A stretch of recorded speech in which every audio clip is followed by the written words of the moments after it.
Hi, everybody. Good evening. I want to welcome all of you. My name is Jeff Weisenfeld. On behalf of my partner, Casey Sullivan, and I, we want to welcome you to another great evening of public service. As you know, we try from time to time to find organizations that we really think are worthy of your getting to know, that make a very positive contribution.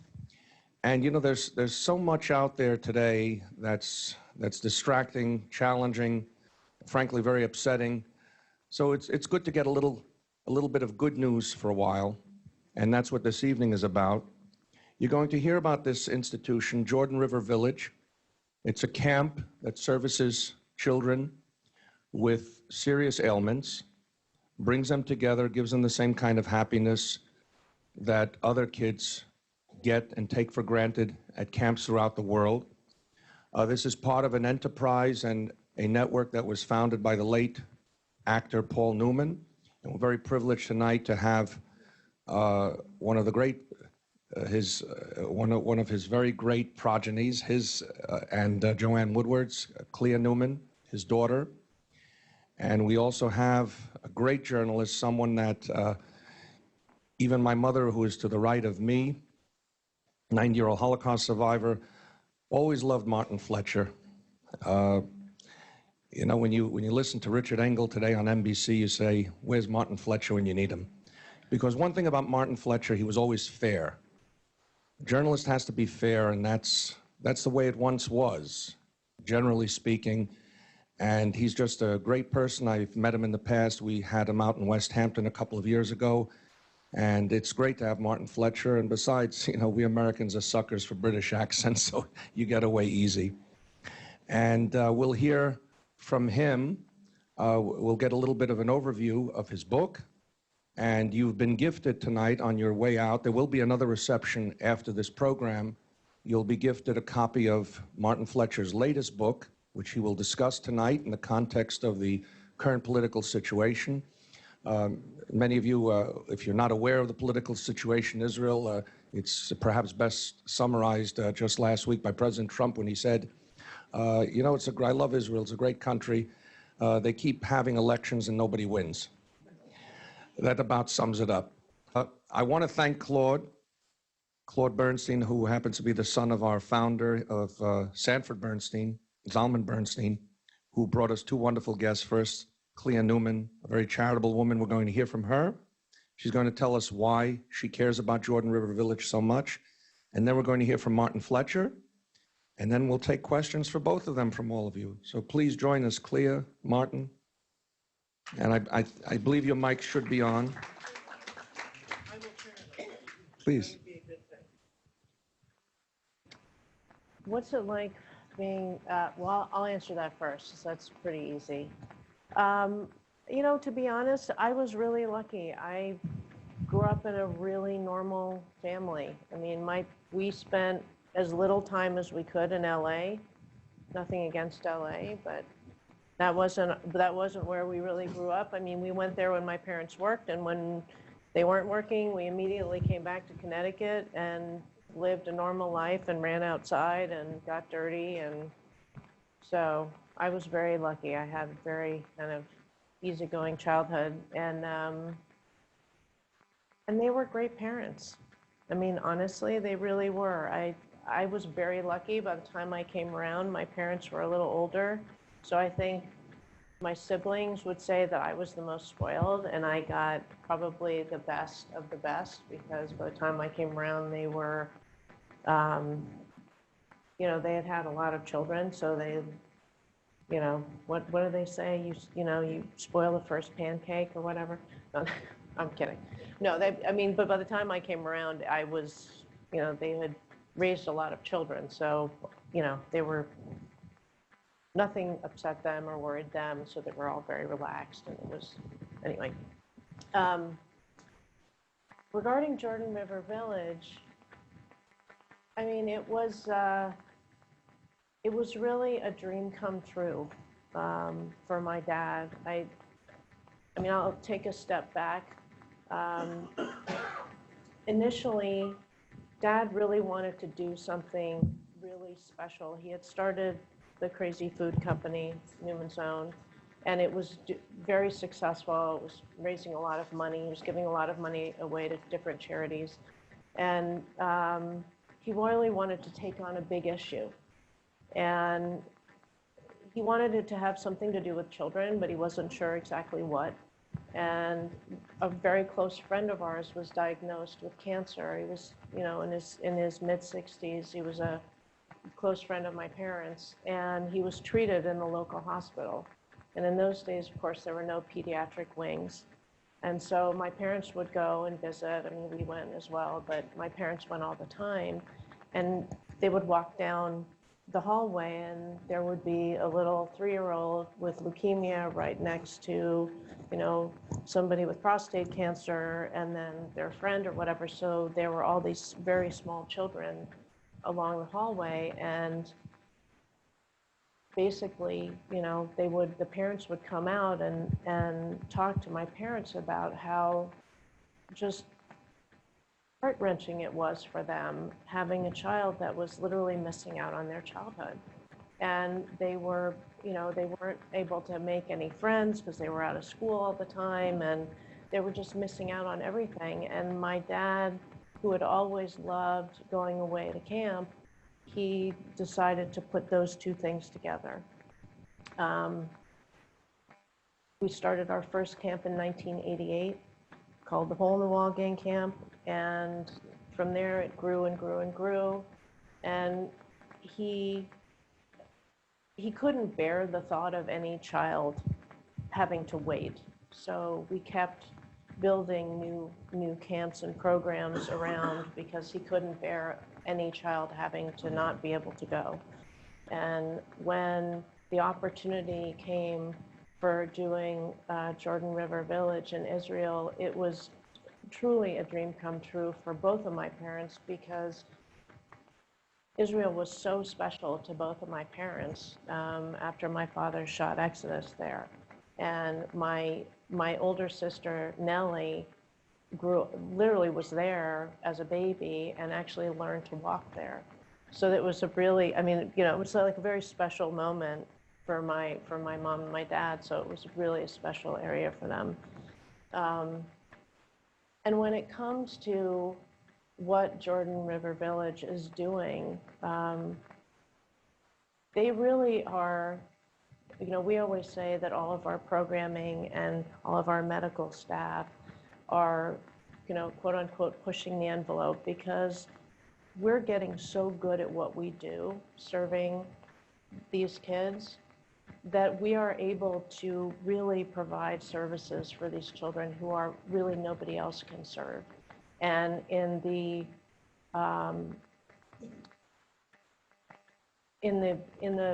not only the greatest way, but every program is kind of specifically made for each child, so no child is ever left out. And Jordan River Village is really getting to the point where they're able to serve children there that nobody else can serve. And I have to think about it, it almost makes me feel weepy, because initially when we first started our first camp, it was specifically for cancer and blood-related diseases. And as each camp has grown around the world, they're all starting to kind of take their own vision of what Dad started and kind of make it their own. And it has partially to do with culture, partially to do with the location that they are, but also in what children need to get served there.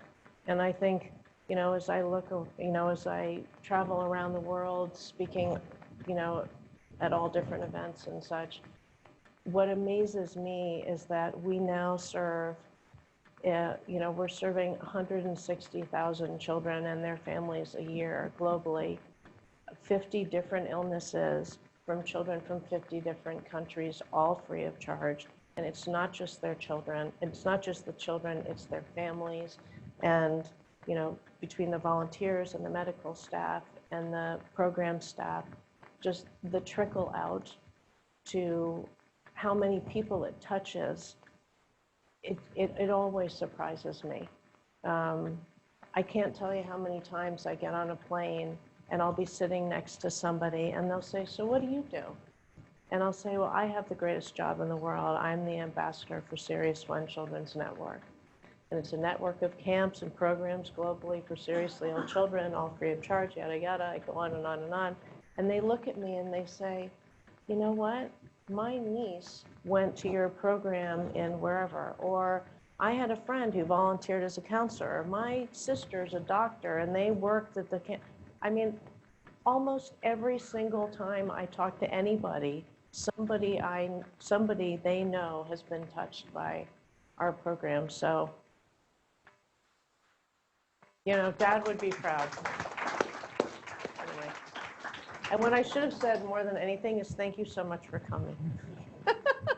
Thank you so much, Clea. Okay, Martin. I'm up. The great Martin Fletcher, I'm gonna stand up. 26-year NBC veteran. Give us the before and after. Before and after, well, after the way you began, I feel I should say something about my dad. You know, unfortunately, there's not much to say. But I do remember him giving me the book Exodus to read. Yeah. Really? Yes. And then, but my dad, my mother and father, actually, they're very relevant to the career path I took because they came from Vienna, Austria. They were refugees. They came in March '39. And almost everybody else in their family, apart from my mother's sister and my father's sister, everybody else was killed in the Holocaust. So that's something that is it's not quite your story, but it is my story. And it's, I think, one of the things that motivated me to become a journalist. I'm really honored to be invited here. This is such a special event, such a special organization. I feel inadequate in a way because I was a reporter in Israel for so long, and I never did a story on the village. So I have been in touch with NBC and MSNBC in Israel. I said, you've got to go down to the Jordan River village and do a story. So expect a phone call from them. Also, the Jordan Valley is very relevant to me. I was driving down there and picked up a Yemenite girl hitchhiking from the Ashdod Yaakov kibbutz. And we've been married now for 46 years. So that's my relationship. Thank you, with the Jordan Valley. And I've also been reporting from Israel for almost that long. My first assignment in Israel was from '73 to '75 as a cameraman with Reuters Television, and I went back in '82 with NBC. And because I reported from Israel for so long, people always ask me, so, you know, what's Israel like in a word? I said, in a word, it's good. They say, okay, in 2 words. 2 words, it's not good. And like Shimon Peres, you always used to say about Israel, he says, to be truly happy, a Jew has to be miserable. And that's pretty much, it's pretty true. Israel's a schizophrenic country. It always seems to be on the edge of disaster, and yet it somehow goes from triumph to triumph. And that's engaged me in my work. I've always tried to tell the story of Israel, thank you for saying, as fairly as I could. And I like the word fair because I don't like the word objective. I don't think anybody can be really objective about most issues in the world. All I try to do was tell everybody's story as fairly as I could. And for me, that was pretty easy because I'm the sort of person that always just believes the last person I spoke to. So as long as I tell their story fairly, that's really all I set out to do. When I went to Israel the first time in '73, I'd been a cameraman in Brussels.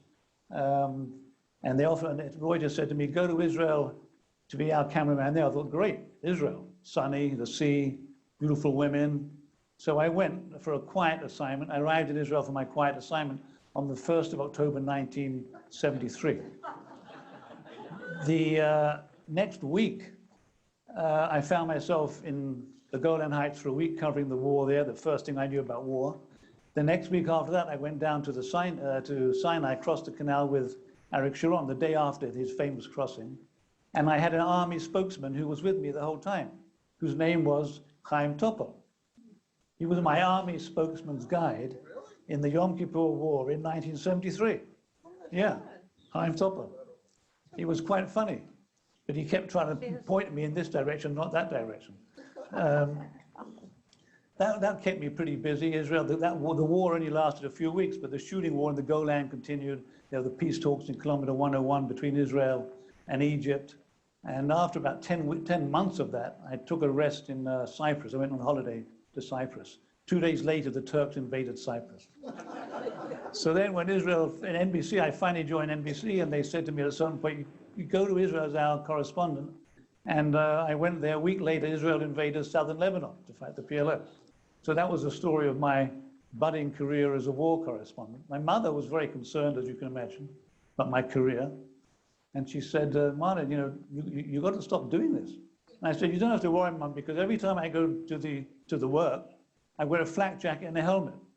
And she said, Martin, if you have to wear a flak jacket and a helmet to work, you should get a new job. And, but I didn't. So as I said, I try to stay as fair as I can to the people I reported all over the world, and I have reported from all over the world. I went to Israel for 3 years. My assignment lasted 28 years in Israel. And I'm so, so happy that that's what happened to my career. It wasn't planned. From Israel, I went everywhere whenever there was a major event for NBC for decades. But I've always felt that the reporting of Israel was unfair to an extent. I know that Peter Jennings put great pressure on his ABC correspondents. I never had any pressure from anybody at NBC to report in any way at all, and I felt that was a blessing. But nevertheless, just by definition of being a news reporter, we cover basically the bad news. You mentioned this is going to be an evening of good news, and when you said that, I thought, uh-oh, that's not me.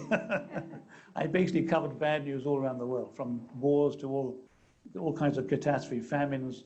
So the reason many people feel that the media is biased against Israel, this question may come up later, is partly, I think, because we as journalists focus on the big moments.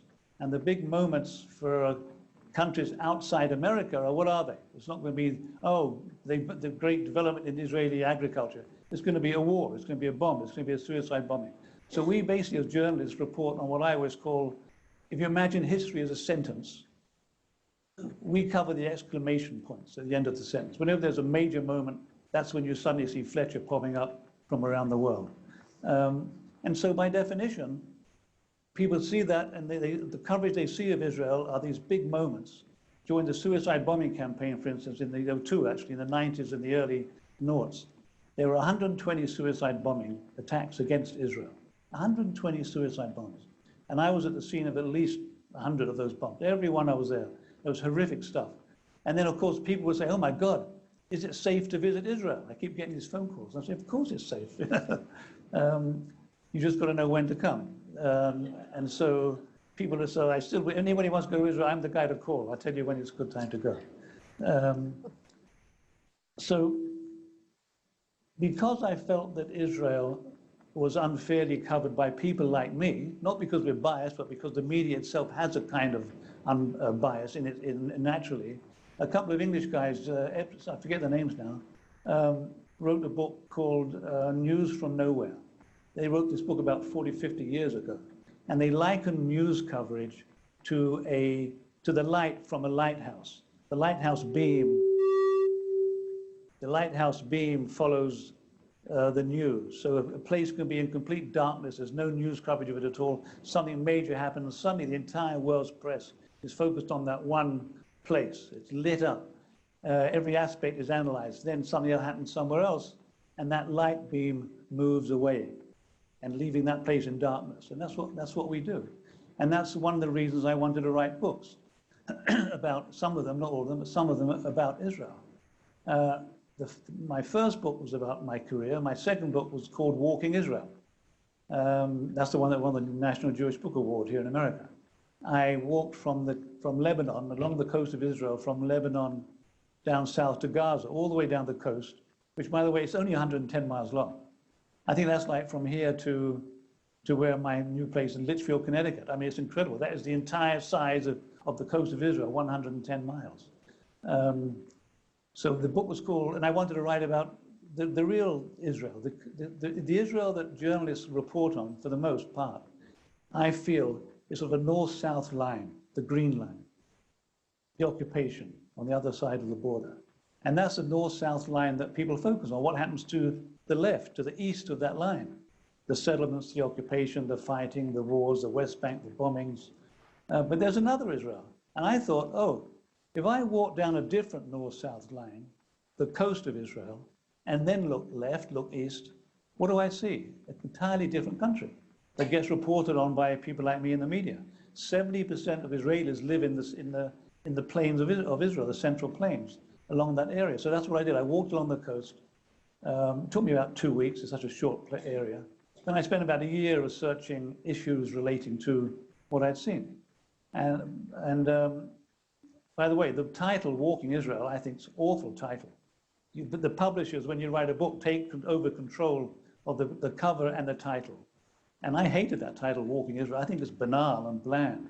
The title I had, my plan was to walk along the coast of Israel with my son. And I was going to call the book The Father, the Son, and the Holy Coast. But the publishers didn't like that for some reason. They thought it was a bit glib. So later on, after Walking Israel came out, I had this idea which came from Tom Brokaw's book, The Greatest Generation. The Greatest Generation was about his father's generation, a series of interviews with about 50 or 60 people. His father's generation, born in the mid-20s, they lived through the Depression, and they fought in the Second World War, and they defeated fascism, and they fought in the Korean War, and they built America into the great country it is today. And he called it the Greatest Generation. So when I read the book, I said, Tom, he's a friend of mine from NBC, I said, Tom, you say this is the greatest generation, but if you ask me, and he stopped me, he says, Marty, I'm not asking you. And he sold 3 million books, so he was probably right not to ask me. But I said, Tom, if you ask me, the real world's greatest generation is the Jewish generation that was born at the same time as your parents. My parents, in fact, born in the mid-20s, the ones born in Europe, think about what they went through. Born in Europe, anti-Semitism, Hitler, the concentration camps, the survivors living in displaced people's camps in Germany because no country would take them in the world. Some of them lived there for years. Many of them made their way illegally to Palestine, fought in the War of Independence, which is where Paul Newman comes into the story, and fought in the War of Independence, fought in 1956, fought in 1967. Some of them, even the same people, fought in 1973. And they built Israel from nothing, from a country that didn't exist, into what it was. In 67, it was the biggest producer per capita in the Middle East. In 1948, Israel's total exports was $6 million, and it was all oranges. 19 years later, they were the biggest producer per capita in the Middle East, which is an extraordinary achievement. I said, Tom, that's the greatest generation. So he said, okay, you write the book. So I said, you know what, I will. And I'm going to call it The True Greatest Generation. So he said, well, I've got a problem with your title, but he promised to write the prologue for it. But anyway, I did lots of research. I interviewed lots of these guys who are survivors from that period. Wonderful people with amazing stories, extraordinary anecdotes about their lives. But then at a certain point, I thought, I don't want to do what Tom did. Tom's book, it's a great book, was about who did what, where, when, why. It was all those journalistic things. But what I was interested in was, what was it like to be there at that time?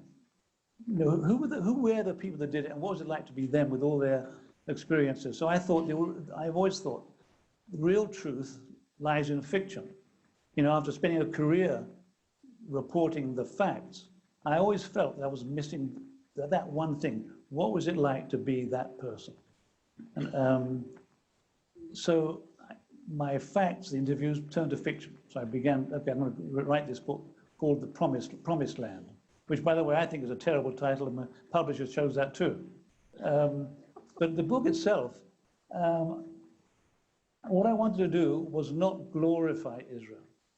I feel that the audience today is no longer interested in those founding myths, which, by the way, Exodus was part of. When Exodus was published in 1958, the Prime Minister of Israel, David Ben-Gurion, said about the book, he said, as a work of literature, it isn't much, but as a piece of propaganda, it's the best thing that's ever happened to Israel. And it was. I mean, Exodus introduced me to Israel, the book, the movie. That was how I learned about Israel. And I'm sure most people of my generation, that's the first thing they knew about Israel. So it was a wonderful achievement, you know, the Leonoris, the book, but it didn't tell the story of what it was like to be there at that time. And that's what I wanted to do. So as I'm a journalist, all of my books have been deeply researched, and everything in the book of Promised Land happened to someone. I took a lot from everywhere. At one point, I write about one of my characters, Arya, who became a super rich tycoon in Israel. And his first business venture was, he said to himself, and this is what I write about in my novel, what happens to all the chicken feathers? Everybody's eating chickens and chicken soup, but what happens to the chicken feathers? And he decides he's going to make an eiderdown. If you can make an eiderdown out of goose feathers, why not chicken feathers? And that was his first venture into business, and he became very wealthy. And actually, I got that idea from a business proposal in 1953 that was presented to the Minister of Finance at the time by some guy looking for finance from the Israeli government for his business proposal. So the book is anchored in facts all the way. The story, of course, of the family, of course, is completely made up. My goal was to write a kind of family saga to the background of the story of Israel. And the template that I had was sort of like Dallas meets Exodus. That was what I had in the back of my mind, sort of the juicy goings-on of a family.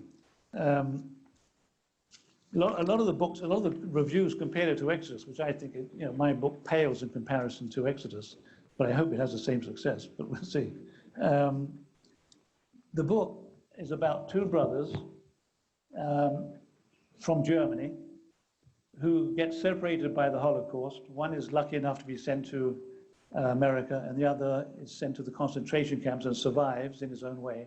And they meet up again in Palestine.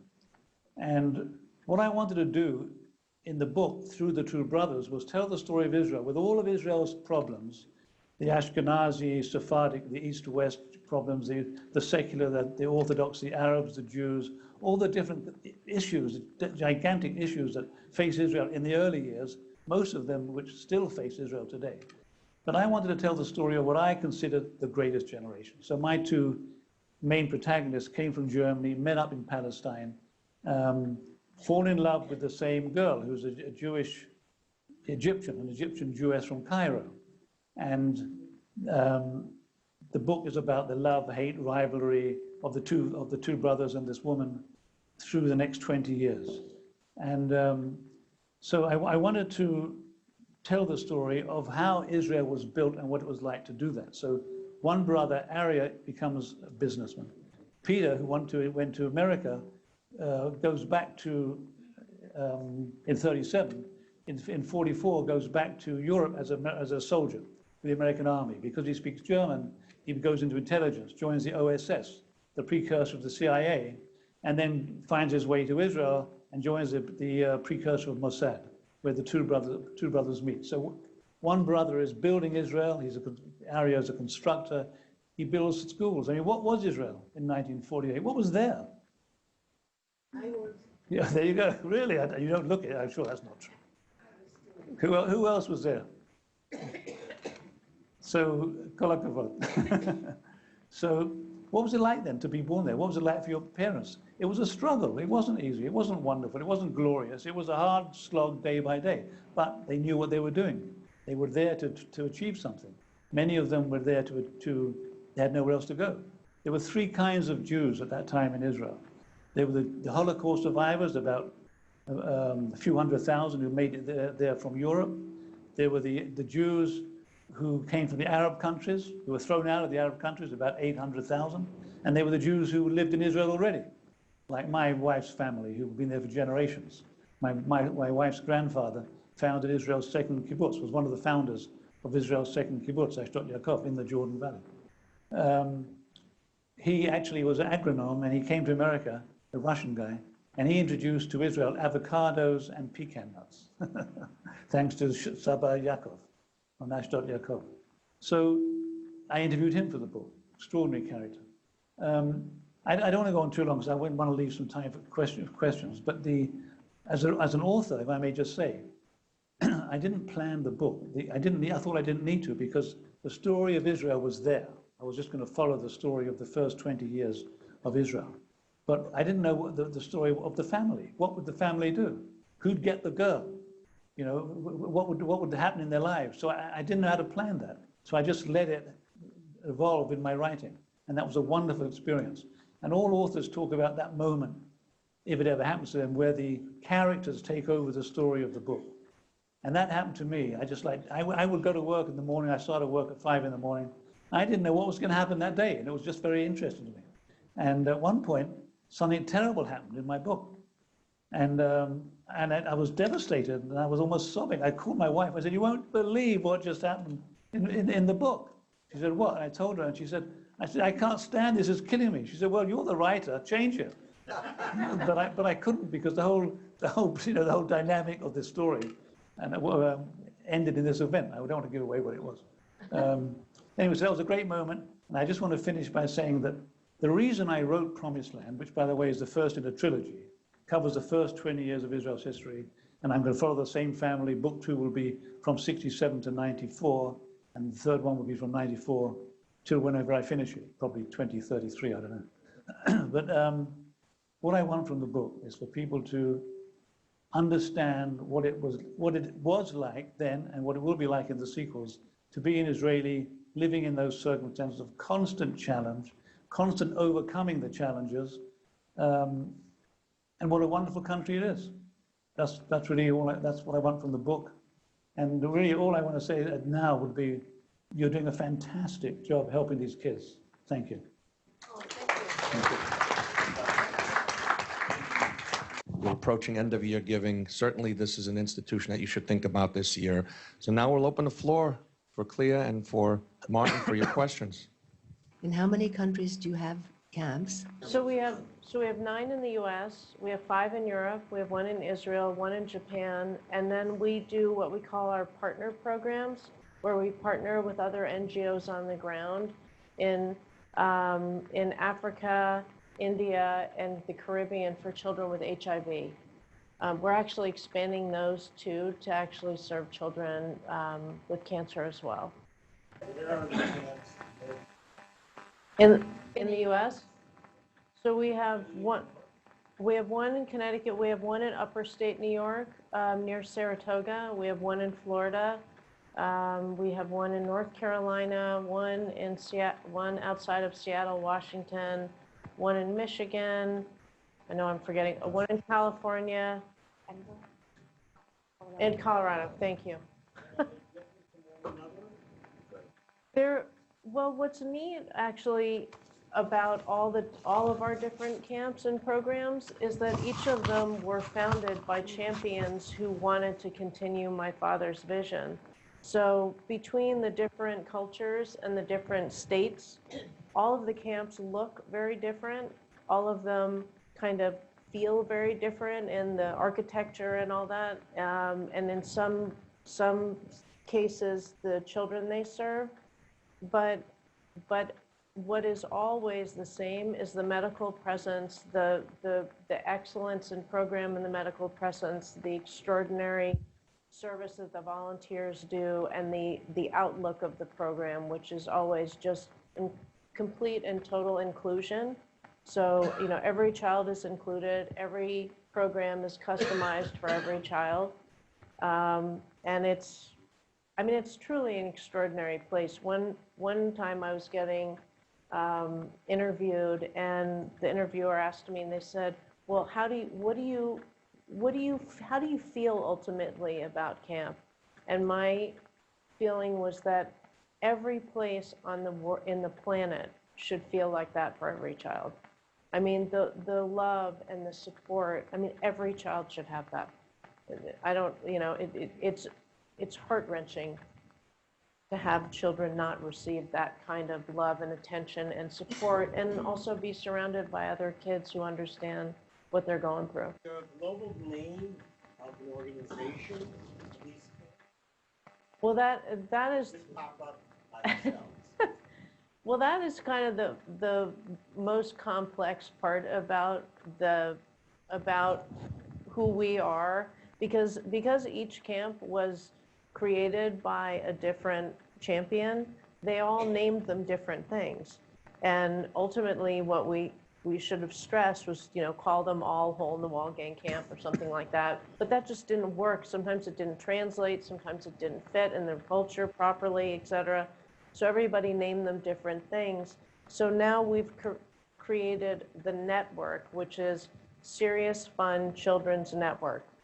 So that is the network of all of the camps. And the reason why it was named SeriousFun was that my father felt...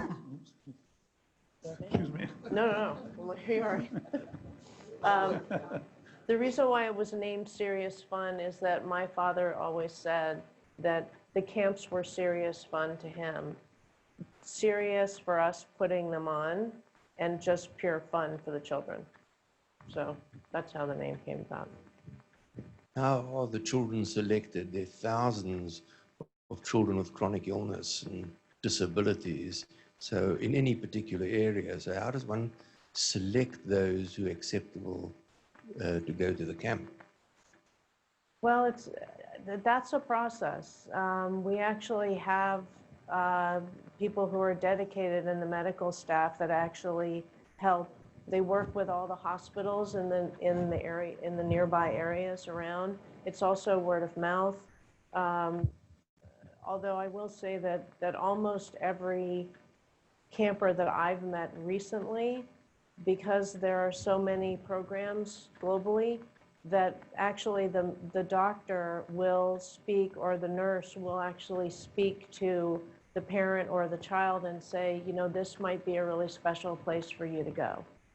And so we've actually worked with all the medical practitioners as well as the hospitals to actually get the word out. But I mean, honestly, word of mouth has been huge for us within families. Martin, you traveled all over the world. What is the most beautiful piece of humanity you saw in all the horrible situations you went to? Well, this isn't a horrible situation, but I think the work you're doing and your organization is doing is spectacular, really. And I tell you very quickly about the founders of the camp, Murray and Marilyn Grant, because for those of you that think that only fancy people, like you probably think I am, can start a camp like Jordan River Village, it wasn't true of Murray and Marilyn Grant. This is really a story of 2 plane rides. The first plane ride was after the Grants made Aliyah 25 years later. They came in 1999 to an event hosted by Paul Newman, and it was a fundraiser at Lincoln Center where all his friends came to be on stage, and the entertainment that followed. On the way home on the plane to Israel, Marilyn Grant woke up Murray and said, Murray, we have to do a camp like Hole in the Wall. We have to do this in Israel. Well, the story becomes that this was Marilyn's 2-minute thought, and it became Murray Grant's life. Murray eventually, excuse me,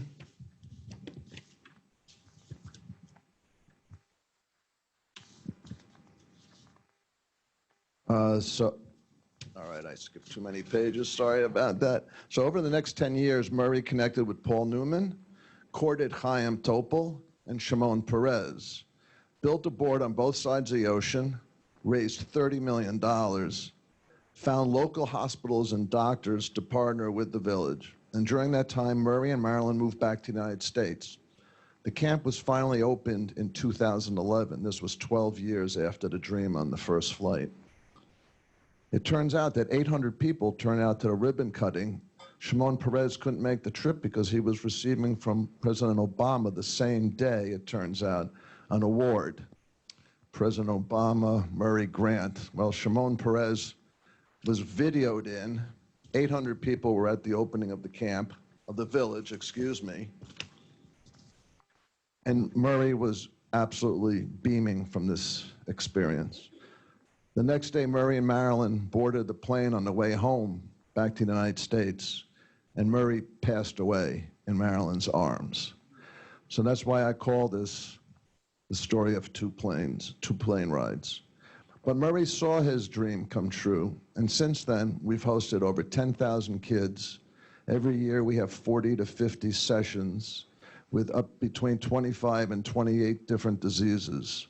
This past year, a friend of mine hosted children with spinal cord injuries, all on permanent ventilation. And he said, and he runs this unit at the Aline Hospital. He's been doing it for 25 years, and he said he never saw the kind of care and kindness that the staff and the volunteers bestowed on our children. We really call them our children, but every year in Israel, a country that might not have this reputation, we have over 1,000 volunteers. Those are doctors, nurses, practitioners, volunteers, campers, soldiers, people during a gap year. And by the way, we do have children of all. We have Druze volunteers, Muslims, Christians, Bedouins. Am I missing anybody? I know Israel has a lot of different groups. I'm sorry. Anyhow, that's what I wanted to tell you about the village. I'm sure that Gail, who's our great executive, wrote for me a conclusion so that I would only be 3 minutes. I know you're all starving. But she didn't. So, no, she did. So I want to thank Jeffrey for, because aside from Jordan River Village, Jeffrey really does a lot of great mitzvahs for all of us. And I want to thank Clea, who just came in from London. Probably, I'm sorry? I apologize, because I am really jet lagged. So she's half asleep. And Martin, and he doesn't have to fake his English accent anymore. And if you haven't read the book, I can tell you I finished it 2 nights ago. I loved it. And you can, part and parcel with it, watch the Ellie Cohen Netflix series, because also that happens in 61 to 65. And that also has a Mossad character in it. So it's a great marriage of Martin's book and of the Netflix piece. Thank you very much for inviting us. Thanks, Claude. Thanks, everybody, for coming. Remember, Jordan River Village. Oh, thank you.